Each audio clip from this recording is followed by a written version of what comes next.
Brushing, what you may or may not know. We all know we should brush our teeth to prevent cavities. What is not common knowledge is just how much of an effect dirty teeth can have on your overall body health. You may or may not know me. My name is Sherry Words. I'm a mom, a registered dental hygienist, an oral facial myologist, an oral health coach, a burst ambassador, author, and speaker. When you look at the way we actually take care of our mouths, it would seem oral health is unimportant. Cavities have become so common these days, we consider it a normal part of growing up. So much so, it's the #1 preventable disease among our children in the US. That's what I said. Cavities is a disease.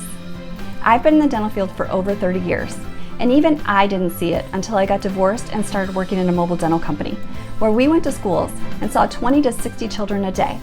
As a dental hygienist, I thought I was focusing on prevention, seeing patients twice a year, and helping them prevent disease in their mouth. It became very apparent to me we've been focusing on the wrong things. When I worked at mobile dentists, I saw kids, we didn't even need x-rays to see the cavities. They were so big. When I heard cavities were the #1 preventable disease, I didn't see it when I worked at the office with my husband. But when I saw kids that weren't going to the dentist and how many kids weren't getting care, this experience changed everything for me.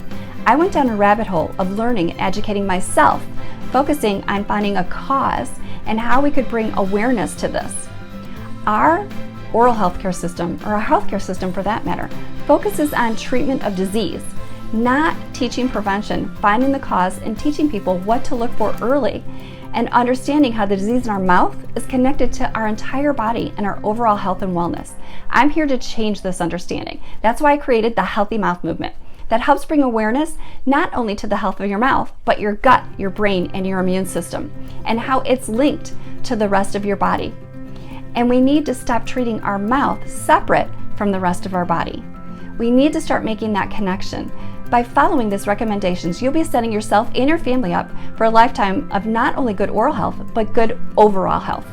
In this episode, we're going to focus just on toothbrushing, with the understanding this is just one piece of the puzzle when it comes to your mouth health and your overall health. I like to start here because it's a simple task that most people do every day that you can tweak at home, and it will make a huge impact. One that most people are not intentional about when they're brushing consistently on a daily basis. The majority of the people I see brush 45 seconds once a day, and they do what I call speed brushing, not really knowing the goal, desired outcome, or that they need to get all the surfaces of the teeth. They're just brushing because that's how they were taught as kids, and they just think they're making their mouth fresh with the toothpaste. Our mouth is the foundation of our health, the window into our body. Think about how much we use our mouth in a day. If we touch our face 16 times a day with our hands, how often are we putting those hands in our mouth? And are they cleaned when we put them in our mouth? Or is that bacteria going in our mouth too? We have an undeniable obsession with health and wealth in this country, yet our mouths are a disaster zone. Who has thought about why they actually brush their teeth? When you're brushing them, what are you thinking about when you brush your teeth? Are you just getting in there and being like, okay, I'm in a hurry, I've got to get that done? Or do you skip the morning and night brushing?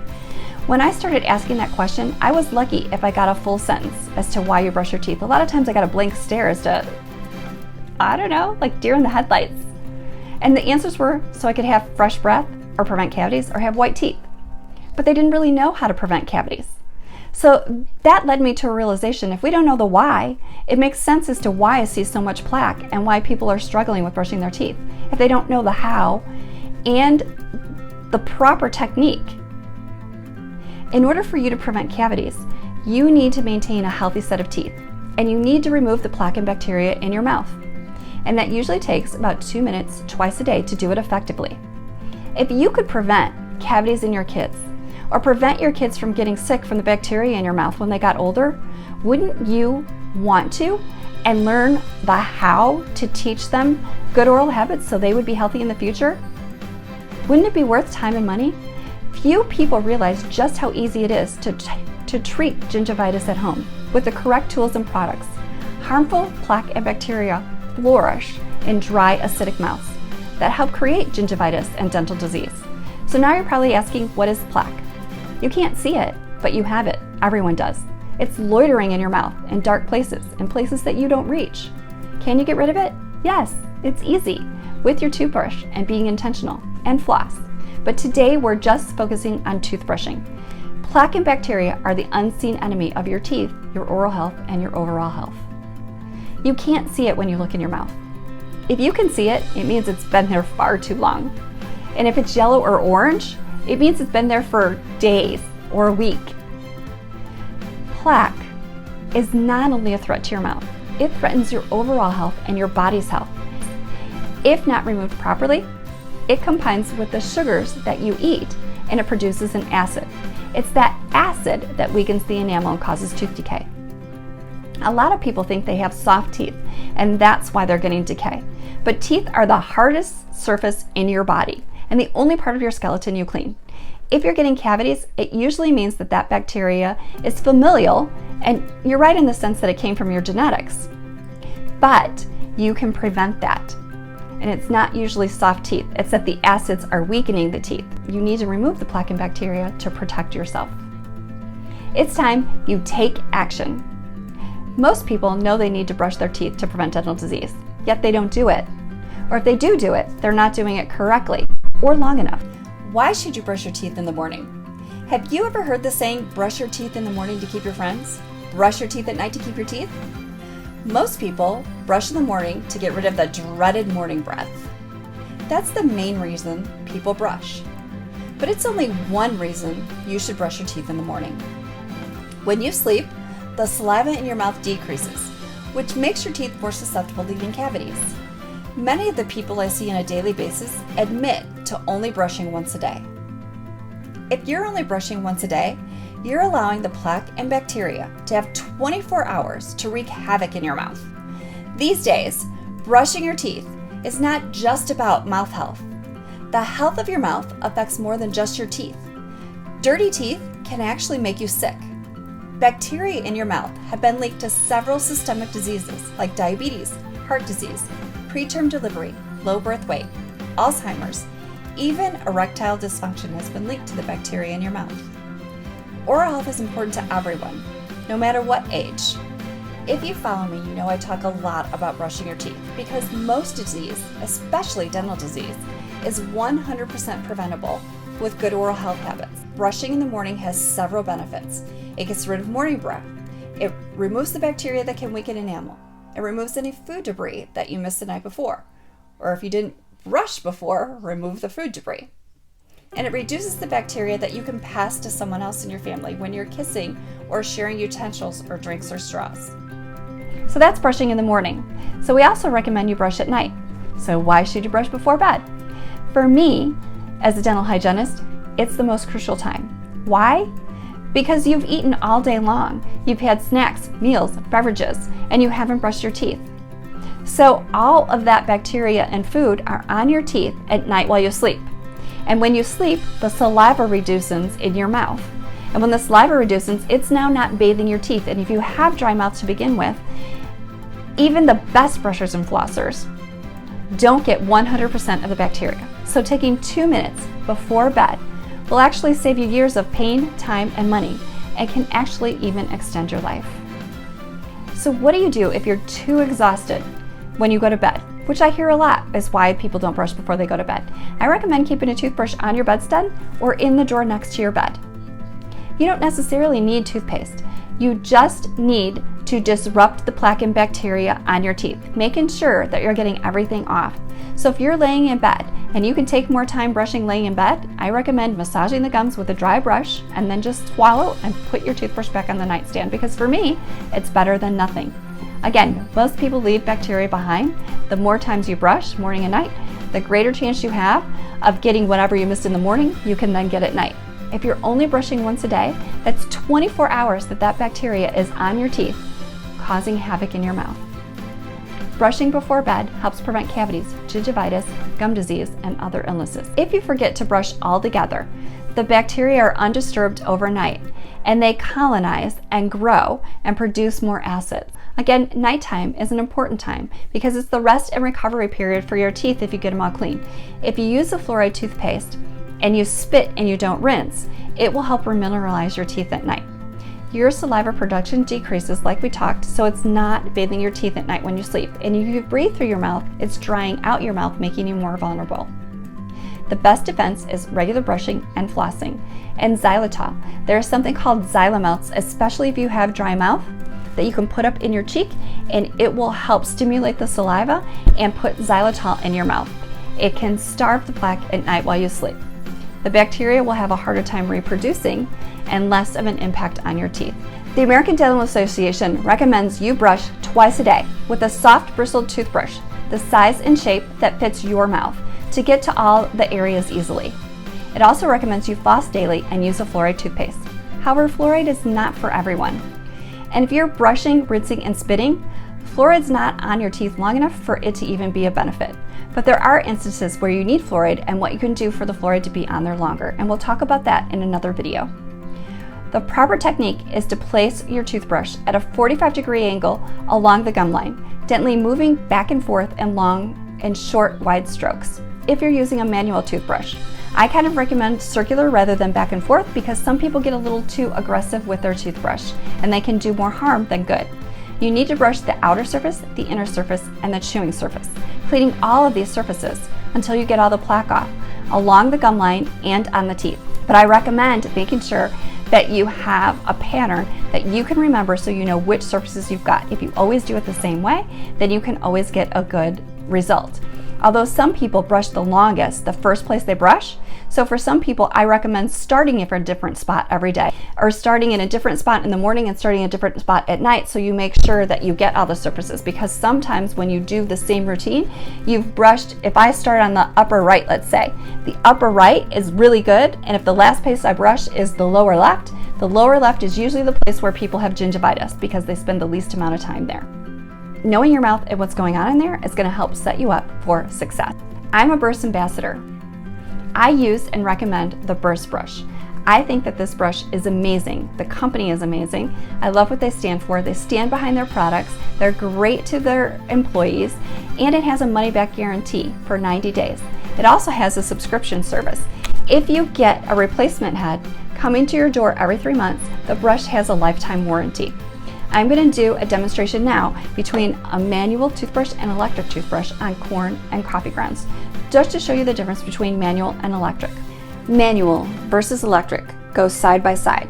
You can see the Burst bristles are charcoaled and tapered, so they have a couple of different layers on there, and that's why I like them, because I feel like they get down below the gum a little bit, but I'll let you be the judge. And then the manual toothbrush has a little bit of a wave to it, and if you compare size, so when you're trying to choose a brush that's right for your mouth, you're going to choose. A lot of people like a bigger toothbrush because they feel like they can brush faster, but faster is not always better when it comes to the health of your mouth and getting the bristles down below the gum line and stopping gum disease. So we're going to try both of these on the ear of corn with coffee. So I just wanted you to see what the corn looks like before we put the coffee on it and how clean it is in there. There's nothing in between. So we're going to go ahead and rub some coffee on there and then see what it looks like. So I'm going to set these down and we're going to rub the coffee on. I'm just going to take a little bit, sprinkle it on there. So I know that plaque and coffee are slightly different, but it kind of gets the point of how the toothbrush gets in between your teeth and what happens in there. So we'll start with the manual toothbrush first, and we're going to just brush for 10 seconds.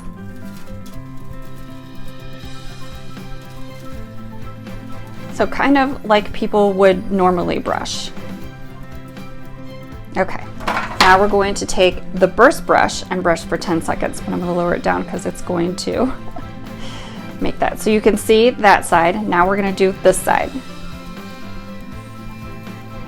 And with the Burst brush, I recommend that you just move it, hold it, and then slide to the next spot. Hold it and then slide to the next spot. So when you bring it for a close-up, you can see that there's still coffee grounds on this side, and where I did the Burst, it's almost completely clean. So if I were to go back now with the Burst brush and get in here,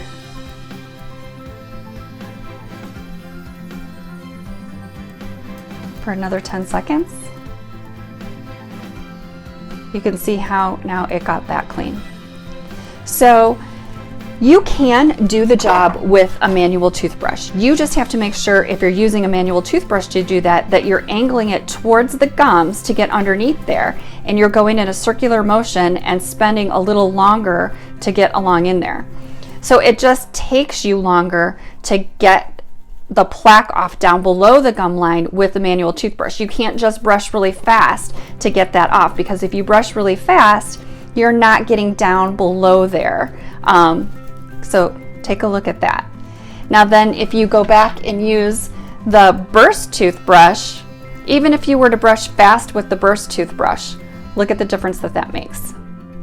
So proof is in the corn with the difference of a manual versus electric. So I just wanted you to see that on your own. You can do it with a manual toothbrush. It's just going to take you a little more pressure and more strokes. You definitely can't brush fast. So you can brush faster with the electric toothbrush, and it does a better job. An electric toothbrush is 10 times more effective than a manual toothbrush.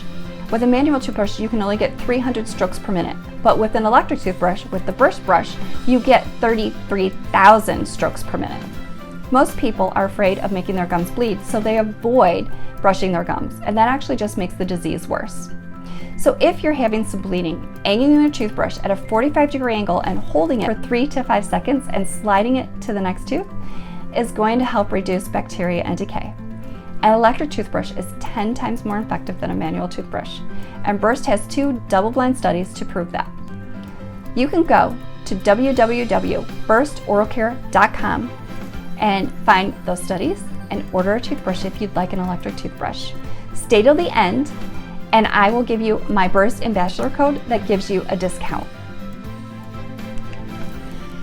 Toothbrushes, like everything else I talk about, are a personal preference, and there are all different types.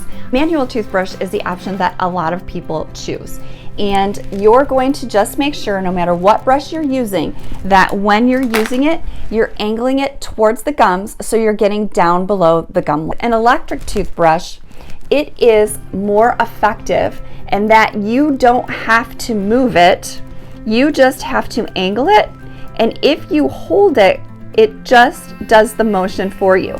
So you hold it for a good 3 to 5 seconds and then slide to the next tooth. And on this, you can see how these bristles on this model get slightly down below the gum line, and you just move across, holding it for a few seconds and allowing it to do the job. You can move around, but look at the difference between when I'm moving it this way, what's happening, and when I hold it this way and I allow it to do the job. So this burst brush pauses at 30 seconds. But I just want you guys to see close up and down below the gum line when you hold the brush versus doing one of these things, the difference that it makes and how it does a better job. So whether you're using an electric toothbrush or a manual toothbrush or a specialty toothbrush, this one only has a few bristles. You can see that when you hold it, you're going to go in a circular motion, but you have to hold it a little longer in one spot to get in there and get everything clean. So if you're doing one of these things, do you see the difference about how you're brushing? So I call it feeling like it's a magic wand going around in there, like you're just waving it around in there, hoping that you're getting stuff clean. So that's why I like an electric toothbrush better, you can see. But you can also have a specialty toothbrush. It's just a little bit of tuft bristles, so if you have some hard to reach areas, you can get in there and use this one. So if I come along this side, you can see how much easier it is to get the insides with this toothbrush. So if you're a gagger and you get your toothbrush in there with the toothpaste and it gags you, you can use one of these brushes. You can see how much bigger this brush is to get in there for a gagger, for your children that are a gagger, for your children that have sensory difficulties. You can see how more invasive this toothbrush is getting in here by their tongue versus using something like this. You can just come this way. Same thing with this burst toothbrush or an electric toothbrush. You can see that this head is a little bit smaller. So if you start on the, let me turn it on for the top and just tip it, I'm getting the gums and the teeth at the same time. I'm not going to gag myself or my child if I'm doing that as I move around, and the bristles are getting along the gums and in between the teeth at the same time. So you're just going to hold it and slide to the next tooth. Hold it and slide to the next tooth. And you're just going to move slowly to get all of these areas and surfaces clean. So you can see the pause, and you can come around on the biting surfaces and just hold it this way. And then when you come to the top, you just tip it on the outside. See how you don't have to come all the way over? Then you can get the tops and the sides at the same time if you're angling it that way. It's more effective.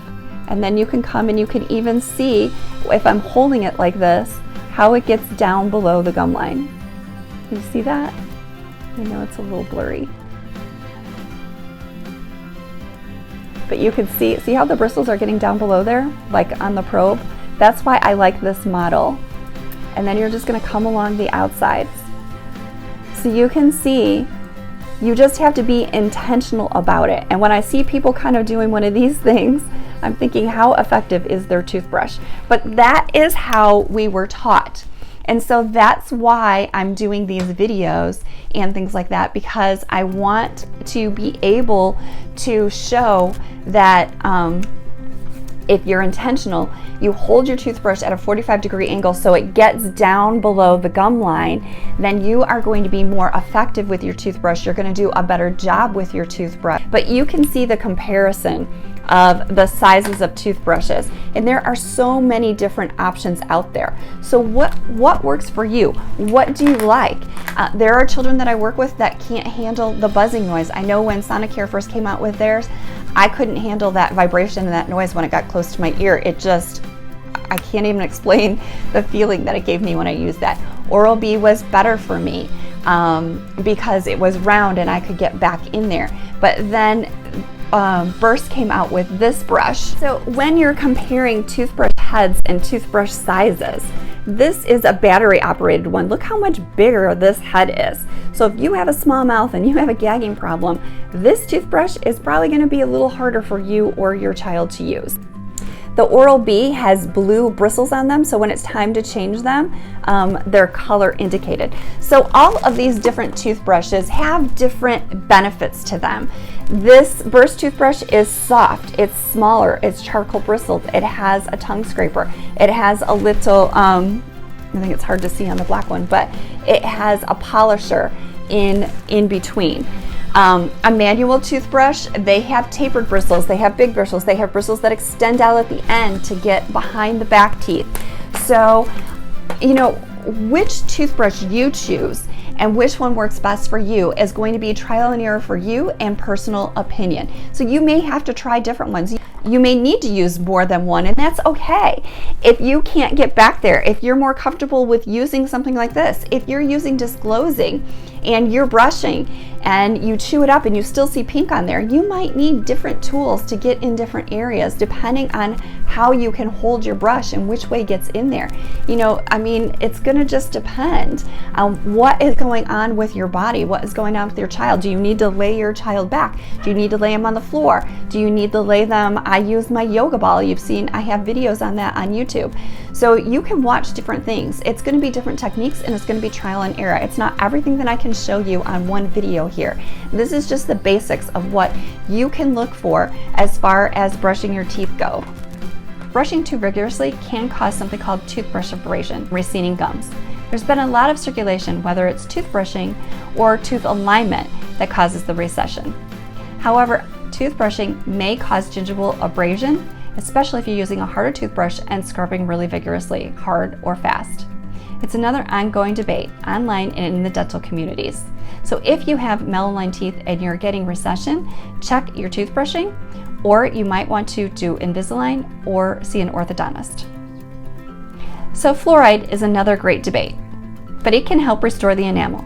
The ADA recommends brushing with a fluoride toothpaste, and there are different opinions of fluoride, and it's just not right for some people, so I feel it's a personal choice. It's not for everyone. Dental professionals recommend using a pea-sized amount of toothpaste for kids over the age of 6 and a smear layer for kids under the age of 6. I don't like a lot of toothpaste. I don't like it foaming in my mouth, and I get canker sores easy. My daughter didn't like toothpaste, so for her I didn't use it all. We used 10 different types of toothpaste, but then I realized that she had a sensitivity issue and the texture and taste of the toothpaste was an issue for her. She was crying, I was crying. I felt like a failure as a mom and a dental hygienist, and I finally realized we just didn't use toothpaste. We would just brush without toothpaste, and when we were all done, I would take MI paste and rub it on her teeth with her finger. That was more effective. You can't use MI paste if your child is allergic to milk. We had well water, so that worked for us. The fluoride in the toothpaste or the MI paste will actually re-mineralize the teeth and help reverse the demineralization process that the acid causes. If you're using a fluoride toothpaste and you're brushing for less than 2 minutes and you're swishing and spinning, then the fluoride is not benefiting your tooth a whole lot. So that's why you should just spit and not rinse if you're using a fluoride toothpaste. Or if you're using MI paste, you can use a Q-tip or your finger to put that on before they go to bed or in the morning. Most medical and dental professionals agree poor oral hygiene, diet, and pH are what lead to disease and lead to infections and can ultimately affect the heart. If you don't brush your teeth and you go all day, which is not ideal and I don't recommend, nothing much is likely to happen, but long term, not brushing your teeth consistently over time can create more serious problems besides tooth decay. It can affect your overall health. So why is brushing your teeth important? The short answer, to keep your teeth, mouth, and body healthy. But you need to know the health of your mouth first. So you might need to see a dentist if you haven't been to the dentist in a while. It's good to have your dentist take x-rays and gum measurements. And again, I have a video on YouTube explaining all of that. So another thing you can do about the health of your mouth, besides brushing at night, is checking to see where you miss. We do that with what we call disclosing. It comes in tablets and liquid form. Most of us start brushing our teeth when we're kids, and we never really understand why. Mostly that we get yelled at by our parents if we don't brush our teeth. But we're never taught we should check to see if we're getting all the surfaces clean, or taught how to do that. We just assume we're doing a good job. We're brushing, so we must be doing a good job, right? Not necessarily. I recommend checking at least once a week with disclosing to see where you're missing. We don't usually have a consistent method of knowing the health of our mouth or checking to see if we're doing a good job unless we see a dentist. The use of disclosing is simple, and I tell my patients I'm going to cover your teeth with dye that will show us 3 things: what you're leaving behind, where the enemy is hiding, and where you need to go in and brush better to remove it. There's different types of disclosing solutions. See, America has a gel, and it shows a 2-tone. It shows you where mature acid-producing biofilm is. New plaque is pink, mature plaque is purple, and acid-producing biofilm is light blue. So it gives you 3 ways of looking at what's going on in your mouth. HurryView, or HurryView 2, is a single-use cellophane packaged Q-tip that you just break open and the dye fills into the Q-tip. It's also 2-tone, showing red and blue. It shows you where you're missing the plaque. The blue has been there longer. Tepe makes something called plaque search. It's also 2-tone. The blue has been there for longer than 12 hours. Newer plaque is red. Young Dental makes 2-tone disclosing. Plaque ID is actually a toothpaste that you use, and when you brush your teeth, it stains the plaque. You can also use cake pens and food coloring. I dip the Q-tip in food coloring and rub it on the teeth. It won't show you 2-tone, but it will stain one color, whichever color you pick. Especially for little kids, if you can't get disclosing or you can't get them to chew a tablet. So first of all, you need to know that some of these products can be very messy. And I recommend putting chapstick on the outside of your lips and right inside your lips so it doesn't stain.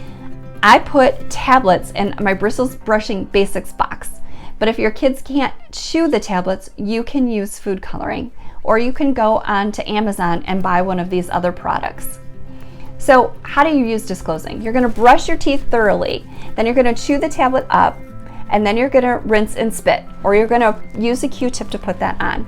Once you rinse and spit, you're going to look back in there and see where you're missing. And it might take you a couple of times to brush all the plaque off, and it might turn your toothbrush pink or blue or whatever color you choose. I recommend doing that once a week until you get familiar with it and you're confident that you're getting all the areas clean. I would also recommend, after you've gone through that, doing it once a month just to make sure you're doing a good job. You don't have to do it in the bathroom. You can take it in the kitchen. You can do it outside. If your bathroom's really small and you can't fit the whole family in there and you want to do something fun with the family, you can take it out of the bathroom. You can also make toothbrushing fun by standing on one leg to do one side, standing on the other leg to do another, doing wall sits, My daughter was very competitive, and she loved the fact that she could beat me doing wall sits because I was lucky if I could sit 2 minutes. But if that doesn't work, you can do a reward. You can do a journal where you check morning and night, and they get prizes at the end. They can stay up later. You can read a story. Whatever works for your kids. Competitive was my daughter, so find something competitive was what worked for her versus a reward system. So how often should you change your toothbrush? Most of us know our toothbrush doesn't last forever. But how do you know when your toothbrush is nearing the end of their lifespan? You might be surprised to know that manufacturers recommend changing your toothbrush every 12 to 16 weeks. The CDC advises you change your toothbrush every 3 to 4 months. Some toothbrushes, like Burst, send them right to your house so you know when it's time. Otherwise, you might need to mark it on a calendar.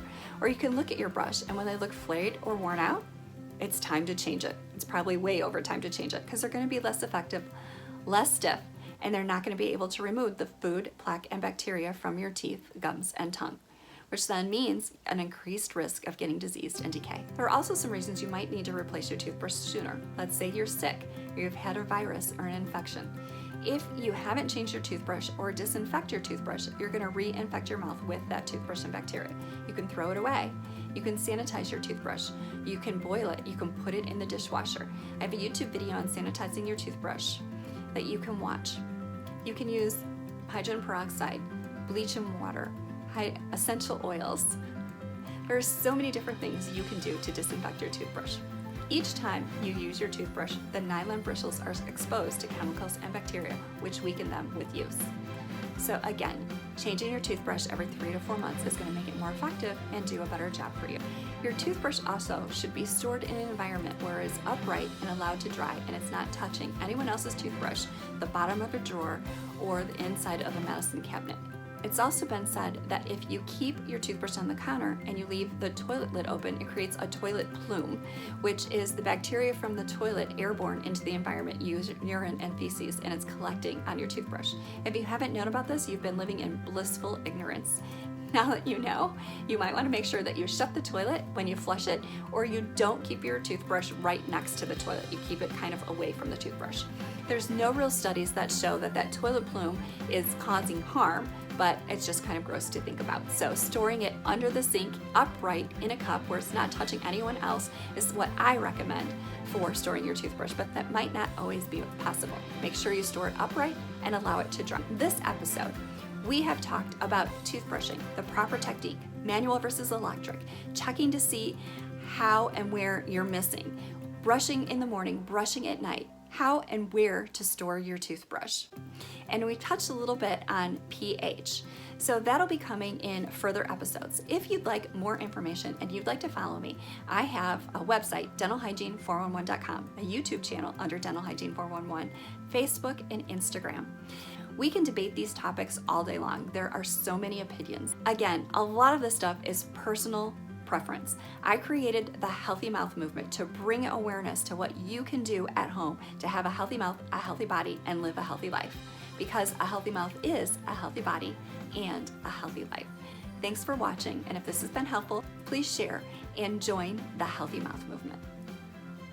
Having mentors and being part of a community that can encourage and support you is one of the most important things you can have to reach your health goals. I would love to help you along the way. I have a 7-day toothbrushing challenge where we talk about toothbrushing the proper way, flossing, what's right for you, tongue health, sanitizing your toothbrush, and so much more. Click the link below if you'd like to know more about that. And thanks for watching.